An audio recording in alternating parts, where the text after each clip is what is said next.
안녕하세요. 오늘 저희가 함께 살펴볼 자료는 바로 IT 헬프데스크의 세계와 가치에 대한 글입니다. IT 헬프데스크 하면 많은 분들이 그냥 뭐랄까 간단한 문제 해결 아니면 기술 지원의 첫 단계 이 정도로 생각하시잖아요. 그런데 이 자료를 보니까 그게 실제와는 꽤 다를 수 있다. 뭐 이런 얘기를 하더라고요. 네, 맞습니다. 핵심은 그거죠. 겉보기와는 다르다. 이 자료는요, IT 헬프데스크가 우리가 생각하는 단순 지원, 이걸 넘어서요, 생각보다 훨씬 넓은 지식과 또 경험을 요구하는 역할이다. 이 점을 강조하고 있어요. 동시에 또 한국 사회의 어떤 일반적인 인식하고 실제 업무 현실, 그 사이의 차이점, 그리고 또 이 직무가 가진 어떤 의외의 장점들, 이런 것들을 좀 조명하고 있습니다. 오, 흥미로운데요. 인문 역할이라는 그런 인식이 있는데 실제 요구되는 역량은 엄청 넓다고요. 자료에서는 구체적으로 어느 정도 수준이라고 얘기하나요? 네, 바로 그 점이 진짜 중요한 포인트인데요. 그냥 컴퓨터 문제 해결, 이걸 넘어서서 서버나 네트워크 기본 지식은 물론이고요.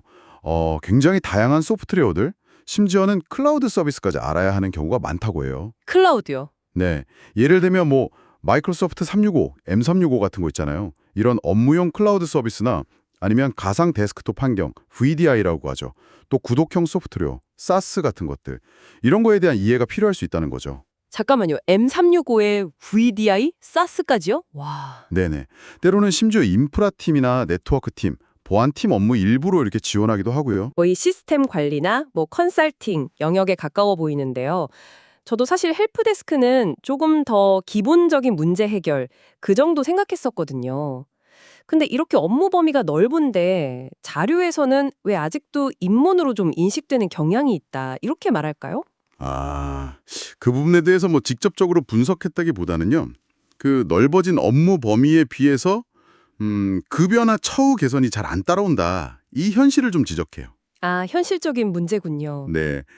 그래서 이게 또 높은 이직률로 이어지는 한 원인이다. 뭐 이렇게 보고요. 근데 또 역설적이게도 바로 이 점 때문에 저자는 IT 헬프데스크를 추천하기도 합니다. 아, 그렇군요. 처우는 좀 아쉬운데 오히려 그래서 추천한다. 그 첫 번째 이유가 IT 분야 진입과 성장의 디딤돌이 될 수 있다. 이 점이었죠. 이게 구체적으로 어떤 의미일까요? 그러니까 배경 지식이 조금 부족해도 다른 분야보다는 상대적으로 시작하기가 좀 쉽고 또 회사에서 교육을 지원해 주거나 아니면 선배들한테 직접 배우면서 OJT라고 하죠.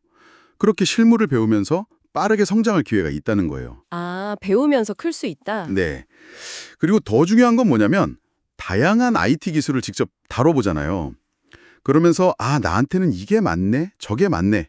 자기한테 맞는 분야를 찾고 또 구체적인 커리어 경로를 설계해 볼 수 있다는 점이에요. 예를 들면요? 예를 들어서 뭐 운영체제, OS 지원 경험을 쌓았다.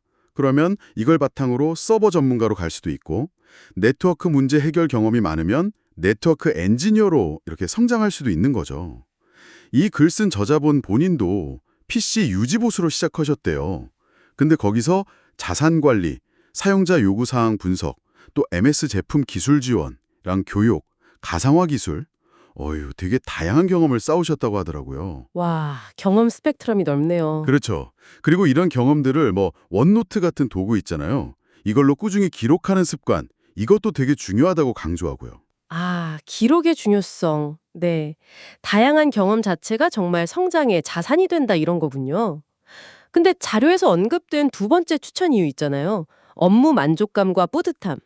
이건 사실 좀 의외였어요. 보통 감정 노동도 많고 스트레스도 좀 높은 직무다. 이렇게 알려져 있잖아요. 네, 물론 힘든 점 많다고 분명히 언급합니다. 그건 사실이고요. 하지만 그 어려움을 딱 극복했을 때, 그때 오는 성취감이 엄청 크다는 거죠. 예를 들어 남들이 막 못 풀던 문제를 내가 딱 해결했을 때, 아니면 사용자분한테 정말 고맙다고 진심으로 감사하다는 피드백 받았을 때, 또 스스로 업무 환경을 개선했을 때, 그럴 때 오는 만족감이 상당하다고요.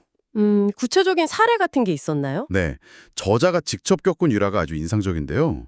원인을 알 수 없는 네트워크 장애 때문에 사용자들이 계속 불편을 겪고 있었대요. 근데 담당팀은 좀 소극적이었던 거죠. 그래서 저자가 직접 문제 파악에 나섰다고 합니다. 직접요. 네, 결국 파고들어서 보니까 광 케이블하고 신호 변환 장치, 그 광 컨버터 타입이 서로 안 맞는 문제였다는 걸 발견한 거예요. 심지어 자비로 직접 장비를 구해서 테스트까지 해가지고 결국 해결을 했다. 이런 경험을 공유하거든요. 와, 자기 돈으로요? 정말 적극적이네요. 단순히 그냥 주어진 일만 하는 게 아니라 진짜 문제의 근본 원인을 파고들어서 해결하는 그 과정? 거기서 오는 성취감이 핵심이군요. 바로 그겁니다. 네. 그냥 수동적으로 대응하는 게 아니라 내가 주도적으로 문제를 분석하고 해결책을 찾아서 실행하는 그 과정 자체가 전문성을 키우는 거고요. 그리고 이게 또 개인의 만족감으로 바로 이어진다. 이걸 보여주는 아주 좋은 사례죠. 자, 오늘 이야기 한번 정리해보죠. 들어보니까 IT 헬프데스크는 단순히 IT 입문 역할? 이걸 넘어서는 것 같아요. 굉장히 광범위한 기술 지식, 또 문제 해결 능력, 그리고 끊임없이 배우려는 자세. 이런 게 필요한 아주 중요한 자리다. 이걸 알 수 있었고요. 또 어려운 환경 속에서도 분명히 성장할 기회나 성취감을 찾을 수 있는 그런 잠재력을 가진 분야라는 점도 참 인상 깊었습니다. 네, 맞습니다. 그리고 좀 더 크게 보면요. 이 자료는 결국 이런 질문을 던지는 것 같아요. 기술 조직 안에서 이렇게 다양한 역할들이 있는데 그 가치를 우리가 어떻게 제대로 평가하고 또 인정해 줄 것인가. 특히 그 기술 전문성하고 또 대인관계 능력, 이 두 가지가 함께 요구되는 역할의 중요성, 이걸 다시 한번 생각하게 만들죠. 네, 정말 그렇네요. 마지막으로 이 자료가 어쩌면 당신에게 던지는 질문은 이게 아닐까 싶습니다. 저자는 자신의 문제 해결 과정이나 학습 내용을 원노트에 꼼꼼히 기록했다고 하잖아요. 지금 당신의 분야에서 혹시 겪고 있는 어려움이나 그걸 해결해 나가는 과정, 또 새롭게 배우게 된 점들, 이런 것들을 한번 꾸준히 기록하고 돌아본다면 어쩌면 예상치 못한 성장이나 어떤 통찰을 발견하게 되지 않을까요?